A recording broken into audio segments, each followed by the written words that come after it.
Hello everyone, this is Tanaz and today we will be talking about acculturative stress experienced by a minority culture when adapting to a host culture and its impact on one's physical and mental well-being. Before doing so, it's important to look at a couple of key terms and concepts.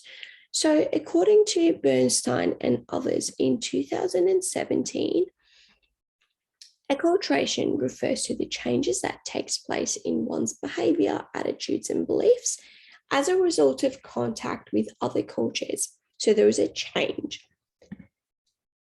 Acculturative stress, on the other hand, and according to Grievous and Ledge in 2019, refers to the stress that people experience when trying to adapt to a new culture when living in it for a considerable period of time. So really important in here that we don't experience acculturative culture when going on a holiday because you don't stay for a considerable amount of time.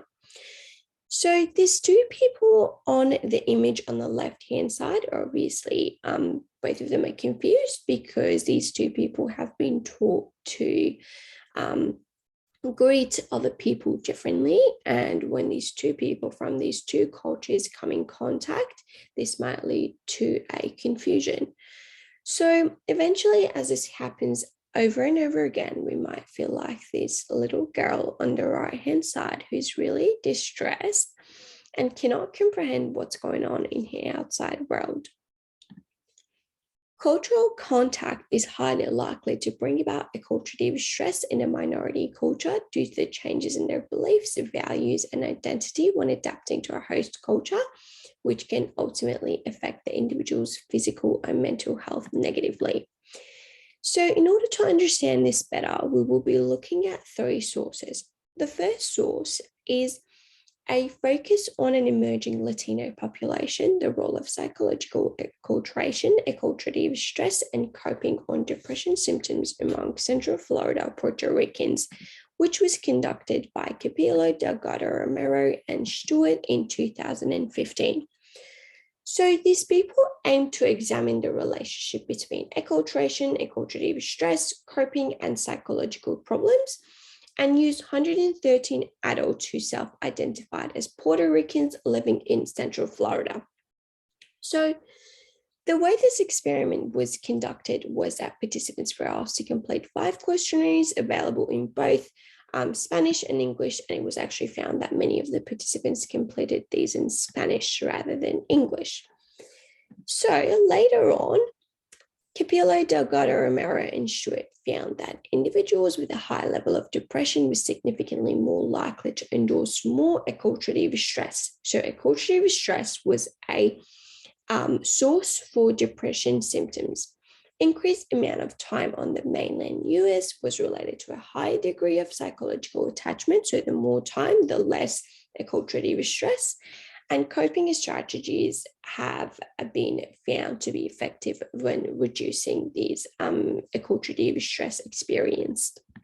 Looking at source 2, psychological adaptation of international students in the northern part of Cyprus, which was conducted by Latham and Burkholder in 2019, aimed to investigate factors that predict psychological adaptation of international students studying at a university in the northern Cyprus.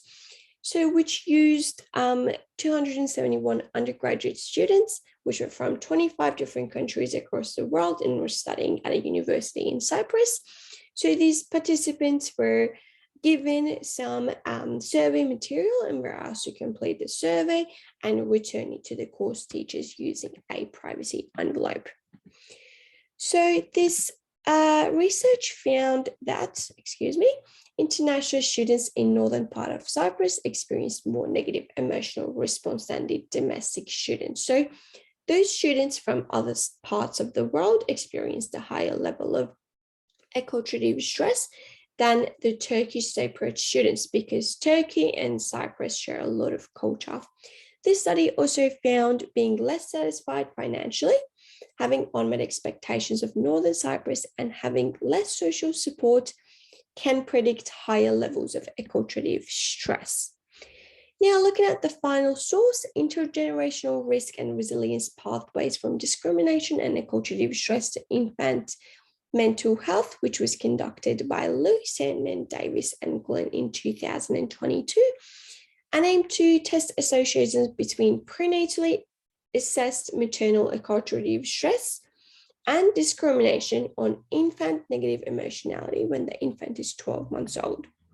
So this study used 113 mothers and their children who identified as a race or ethnicity other than white, and these people were actually collected from Southern California medical clinics during their first trimester of pregnancy. So questionnaires and interviews were used to collect information on maternal and infant demographics, mood, health, risk, resilience, and infant development. So what did this study find?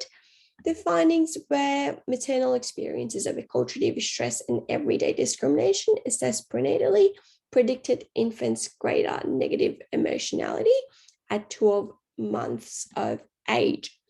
There were also some associations between parenting self-efficacy and the levels of acculturative stress experienced.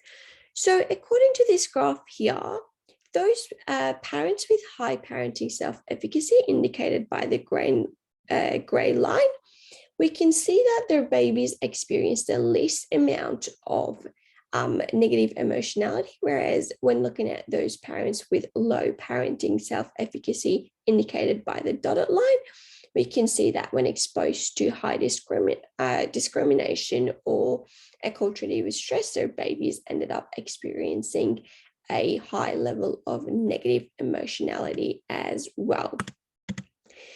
Looking at strengths and limitations of these studies. So with study 1, it uses a solely Central Florida Puerto Rican sample, which is a community sample. So it looks at a specific region and specific people from a specific race. Now, limitations include the cross-sectional design of this study prevents adequate testing of casual relationships and also self-selection bias, because only those Puerto Ricans who decided to benefit from the organizations and businesses who created this experiment could be involved in the experiment, and other Puerto Ricans living in Central Florida had no idea that this experiment was going on. Source 2 actually looks at many factors that go hand in hand, which affect the experiencing of acculturative stress, but also in terms of limitations, it used a high number of Turkish students who share these cultural values, and as such, the results might be biased. With source 3, it examines impacts of mother's mentality on infants' mentality, and hence why it brings about the need to prevent the threat against communities of color, which helps others to stop this.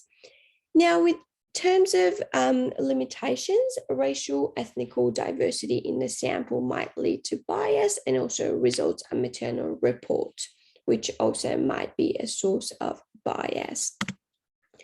Now, we can conclude that cultural contact is highly likely to result in development of acculturative stress for an individual from the minority culture. However, there are many factors that go hand in hand with this factors that come from culture, and these actually become a collection of reasons for an individual to experience acculturative stress. Furthermore, the levels of acculturative stress can be reduced when using an appropriate coping strategies. I want to thank you so much for listening, and I want to provide some of the references that I used when creating this PowerPoint. Thank you so much, and I hope you have an amazing day.